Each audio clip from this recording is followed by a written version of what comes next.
Good afternoon, everybody. It is Tuesday, so it is time for our weekly webcast live from Dave's office. We have so much stuff going on. We got a special guest today, so without any further ado, our pastor, Dave Kettleson. Hey, welcome, everyone. We have a special guest today. I'm excited to introduce to you Rick Greve, and he's kind of my boss, and he was very instrumental in helping us work together with our new associate, if you haven't heard, Keith Bowman. But Rick, tell us a little bit about what you do. I know you work there in the conference. Tell our listeners what your job description would be. Thank you, Dave, for having me. And yes, certainly glad to join with you. My official title is Ministerial Director for the Northern Region of the Georgia-Cumberland Conference. And the Georgia-Cumberland Conference covers the eastern third of Tennessee and the entire state of Georgia, one county in North Carolina. And so we've got it divided up into three different regions that are kind of distinct. The southern region is everything from Atlanta south. Then the central region is kind of Atlanta up to Chattanooga. And then the northern region is my territory, the eastern third of Tennessee. And so I provide pastoral care for pastors. And how many pastors do you work with? Well, we do have permeable boundaries. So I can work with any of the conference pastors, lay pastors, elders. And so, we share a little bit, but more specifically, I have about 55 to 60 pastors that I'm working with. And that includes some part-time pastors, some lay pastors as well. And so, yeah, it's a full plate of ministry opportunities for sure. That's right. So you do travel some. How much do you travel during a month? I know it's going to be a little different right now. Yeah, prior to COVID, I was probably putting on 3,000 miles on my car every month. So, yeah, I mean, we just trying to get out to visit pastors, to visit churches. One of the things that I do, and Ham just recently experienced this, is I assist churches when they're in the process of trying to either find a senior pastor or an associate pastor. And so I network with the conference administration. My boss, Dr. Maddox, he's in the ministerial evangelism vice presidency there at the conference. And so a team that we work with to try to work with administration on finding pastors that'll be a good fit. And I'm really excited about Keith Bowman coming on board there at Hamilton next. Well, it's in October, first part of October. I think he's going to be on board. Right. But Rick Esterline, of course, has been serving there, and he'll be kind of transitioning away, and we hope that there will be a little bit of an overlap. So we just try to make sure that churches have the human resources in a pastor, and that pastor actually has the support, the resources, the encouragement, because pastoring is a challenging calling. It's more than an occupation. It's a calling, and a lot of pressure. Are you listening to this, members? No. It is stressful and yet so rewarding too. And Rick, I know that if I have questions as a pastor or anything that comes up, I can lean on you, and you've been a tremendous support. And once in a while, you and I will, if you're in town, we'll do something I think it's kind of fun. I don't know if others, but we'll get together and run together. You're a runner, aren't you? Yeah, I started running probably about 12 years ago when I began to just experience kind of my metabolism slowing down. And but you've been an encouragement to me. Paul Hoover kind of got me started, and several people that had kind of taken it up as more than just a jogging type of routine, but something that was a little bit of a passion. And so I am a runner, and I hope I don't have to recover from that addiction anytime soon. That's right. Yeah. Well, I think, I've had different, like down in Peachtree City and also here, I run with the group. They call themselves the Drinking Club with a Running Problem. And so Oh, it is wow. an addiction, to get to run. In fact, you've kind of got your family involved in running a little bit.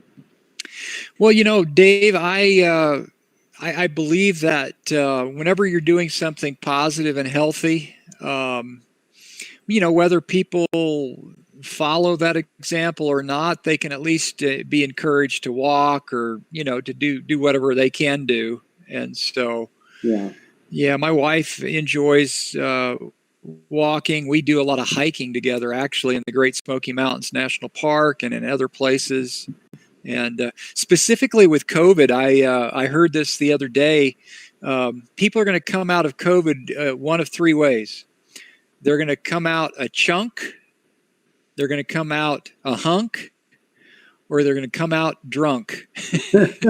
That's about right.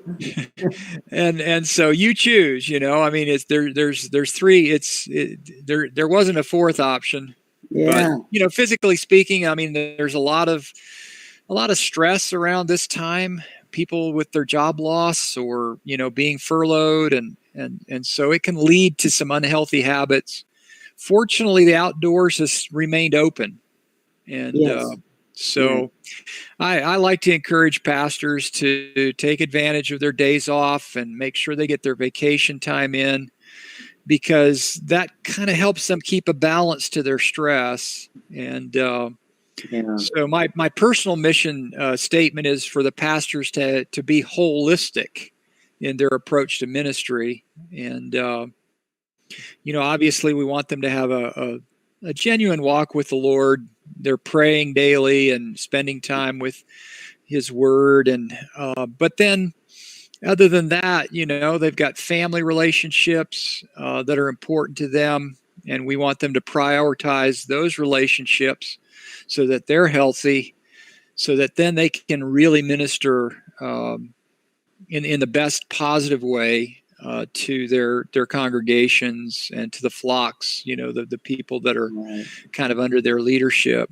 So, that's one of the things that I do appreciate about you and the others at the conference. You've championed to us and set a good example that the balance is to have, yes, God first, remember your congregation, but family time is important. And we appreciate hearing that as pastors like me from you and the other staff at the conference.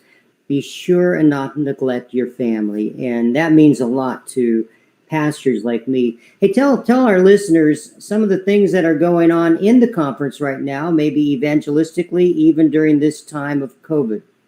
Sure. Most of our churches have shifted gears a little bit so that they are online in some form or fashion. It's just the demands of the time where we're socially distanced. But we're actually a resource, I think, to our pastors. We're talking about providing a stimulus for pastors to upgrade their technology, either through cameras or, different things like that, so that they can be online and they can, be a little bit more efficient and proficient with it. Because, one of the more traditional means of evangelism has kind of been taken away, and that is revival type meetings. People aren't necessarily going to be coming to those. And so we're having to kind of feed more of our resources into training for pastors and also equipping pastors and churches so that their online presence is, just above amateur grade. I mean, we ought to do our very, very best, for the work of the Lord. And so, one of the things that I think has really taken off during this time of COVID as well is a number of churches have upped their game in the area of compassion ministries. That's cool. We've got a number of churches that are kind of food bank, headquarters for their counties. And so people who have been furloughed or laid off from their jobs, they're struggling to get groceries. We've got some resources now where we're just loving the communities where our churches exist. And so I'm very excited about those kinds of things. That's being the hands and feet of Jesus very, very directly. And so it may not be like I'm going to give you a Bible study, but I'm here to give you a loaf of bread and a gallon of milk. And that's what we've discovered here. When one door closes, there's another door that's staring you in the face. And we've every Tuesday night, I think I've shared with you, we feed our community. In fact, Hal, who is one of the beginning participants in this. I mean, we just started with just feeding the community. I mean, every day for a couple of months. But now, Hal, maybe you can even share with our listeners. We had last couple of Tuesdays, we put it out on Facebook, and then there was in 16 minutes. I understand we gave away 85 meals. They just. We right there at the church and right on Shallowford Road in our parking lot, and they were just lined up. And then this past Tuesday, we were there, and in about 35 minutes, we gave 186 meals away. They're just lined up, and it's just really neat to see people. The word has been getting out, so we're feeding our neighbors, the community, and we're having prayer with those that ask. We don't push it, but it's been an amazing, exciting time for Hamilton to see another door open. So the Tuesday night meal thing, like I say, it's just exploded recently. Like I said, we gave away over 200 last week. We're planning on 225 tonight, and it's cool. We're just finding new ways to reach the community. We had an outdoor movie night where everybody was socially distanced, and we put a big screen outside and watched the family movie, and 250 people in the community showed up. Most of them were people who'd never been to Hamilton before. So just giving people a break from their daily lives, and it's been something that I think our community is craving right now. So where did you have them sit, in the parking lot? Yeah, in the parking lot on the side of the church, there was some grass area that we roped off a big section of the parking lot, and cool. Yeah, it was fun. We had we hired an ice cream truck to come out and give free ice cream to the crowd, so that was a draw. That was a big hit, let me tell you. We were only expecting 100, and we got 250. So. So I've heard of the loaves and the fishes, but chocolate, strawberry, or vanilla. I mean, I haven't heard that one. That's good though. Right. But I want to ask you, what as a church, we are in this revival period. I mean, Dave and I joke sometimes that the best thing to happen to Hamilton is a tornado and a virus, because our church has just woken up. What are some of the other things that we should be doing, either for the community or in partnership with the conference?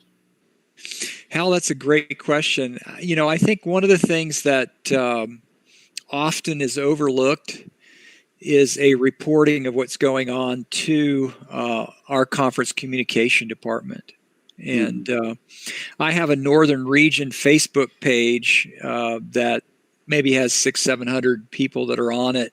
And I try to, just kind of share and introduce new pastors that are coming or whatever.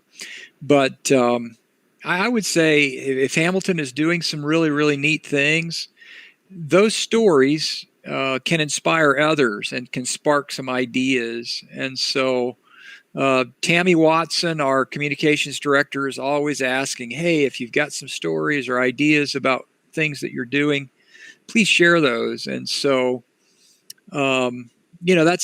that's one way I think that would be an inspiration to other churches. And, it increases interest in not only what Hamilton's doing, but what the Adventist Church is endeavoring to do throughout the territory. And so, Another thing I think is just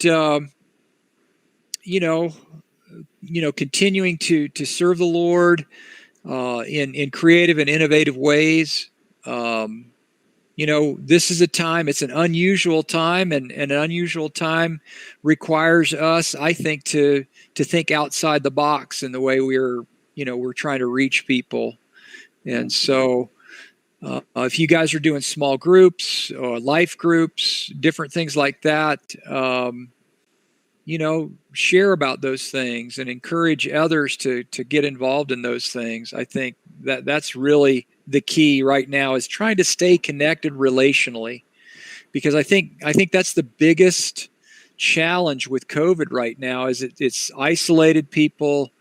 And unless your personality is driven, as an extrovert, it's very easy to kind of downshift and become kind of a turtle with your head in the shell. And so Bob Hershey, our evangelism coordinator, he wrote an article for Tammy, and it was in the last communique. Cool. About our Tuesday night dinners. And I think I saw pictures in the last communique of Hamilton. I actually did drive through there a couple of weeks after the tornado went through, and I had just eaten, but they tried to force feed me a meal. No, they were very, very, the group that was out there at that point, very happy, jovial, just in good spirits. And that's what happens. That is what happens when you serve the Lord with other people. You can't be in a better place. That's what Tony Dahlberg, shortly after the tornado, he drove through to see what we were doing and how Hamilton was. And so our team was out there, and we kind of forced him into a meal. And anyway, he called me up a few weeks ago. He says, "Dave, how are you guys doing, with the tornado?" And I said, "Well, we're still feeding the community." He says, "I know that." He says, I hear from others. And so he says, we want to help you guys out with those meals and to do something really big for them. And the Samaritan Center gave us $5,000 to continue this work and do something special for the community. I thought that was pretty cool. So, that's the incredible thing, was when you're doing something positive like that, other people want to participate. Yeah. And, whether it's rolling up their sleeves or getting out their checkbook, I mean, right. They want to be involved in something that's definitely making a difference in the community. So kudos to Hamilton for what you guys are doing there, and keep up the good work. Well, Hal put on Facebook. It's amazing. I think our listeners should know that Facebook advertising is such an important link to any organization that wants to grow. And I was standing by the popcorn, and this lady just said, "Oh, we just showed up, her and her kids." And I said, "Well, how'd you hear about it?" She said, "Facebook." She says, "We live down in Dalton. We're, 30 minutes away, but we decided we want to do something fun, and this looked like fun." So we were reaching people all over, which was really cool. That's amazing. Well, Rick, you've been a part of this conference for quite some time, and I think that the one thing that I've really appreciated about what you and the team does is that you look over so many churches. You want to make certain that they're healthy, that they're vibrant, that they're reaching out. What could you tell our listeners, especially during this time, about, hey, keeping a positive attitude during this time, and what really works? What are you seeing the other pastors doing that really works and keeping that level of positivity? Yeah. I think that there's probably not just one way that churches are doing that. One of the things that I think has great potential, Dave, and that is meeting outside. I live in Knoxville, and I live about 5 minutes from a very, very nice park with some large trees, and I'll go out there and walk in the evenings, and it's really amazing to see the number of people that have got their camping chairs and their Bibles. Cool. And they're out there under the trees having Bible study. Yeah. And, the outdoors isn't closed. Right. You've got space. And so I think that's one thing that I would encourage people to consider is, just having picnics as families, doing some smaller group type activities outside where the exposure to COVID is a lot less and the risk is low. And, whenever you're outside, you're getting either sunshine, fresh air. And so you're feeding into your heart and into your mind and into your lungs positivity that way. And, so, I've seen churches, that are capitalizing on those opportunities and taking advantage of it by having outdoor services and smaller, groups that are meeting outside. I think that's great advice. I have some externs that work with our church, and I'll rather than just go sit in a little meeting room or in my office or somewhere, say, hey, let's go on a walk and talk. I call it walk and talk. So we'll walk a trail, and they tell me that is the best part of their week. They just enjoy the walking, the blood's flowing, we're in the fresh air, and they can talk freely. It just makes me think of Jesus and his disciples, how they would walk from town to town and have a conversation. And so that's what we do. I'm part of the PALS group. Right. And that's what we do. I'll go and pick up Chipotle's, and then I'll just bring it to Heritage Park, and we'll eat outside at a picnic table. And they love that. Good. Yeah, that's a really good thing to do. Yeah. Well, anything you want to share with us, Rick? It's been a pleasure having you here, and anything that you feel our listeners would be important to hear. Yeah, just want to encourage you guys to, keep your spirits up, be, stay strong in the Lord and in the power of his strength. Yeah. It's a difficult time, a lot of different stressors pouring in on us. One thing that both me and my wife have really noticed is the importance of really tuning out media. And we're bombarded with so much on the news that's very, very negative, and that's just like a drain on your spiritual battery. And so that kind of media, can really be caustic, I think, to your walk with the Lord. I think this is a time to, not necessarily, bury your head in the sand and not know what the issues are that are going on in the world, but not be obsessed, with the election coming up, not be obsessed with a lot of the stress and the just the negativity surrounding COVID and all these other things that are going on. Recognize that your heart is something that is tender, and you want to keep it open to the Holy Spirit. And so when we're able to turn the power off on the TV or, the news, I think that, that gives us greater capacity to take in, what God is revealing to us, either through his word or through nature or through positive relationships. And so, I think keep in tune with your heart about those matters. Try to be more aware of how things are making an impact on how you relate to God, and walk closer and closer with him. I just hope and pray for his return. That'll be soon. Me too. It's got to be. Brother. It's good to see you guys, and thanks, Hal, for spinning the dials there and making it happen. He does a great job, I'll tell you. Hal, do you have any questions for Rick? No, I think we covered everything. I'm just excited to, just to continue to see stuff happen at Hamilton, and even more so, I'd love to hear other stories from other churches of things that are working, and we'd love to share our stories. because there's no sense in reinventing wheels if they work. That's right. Help That's right.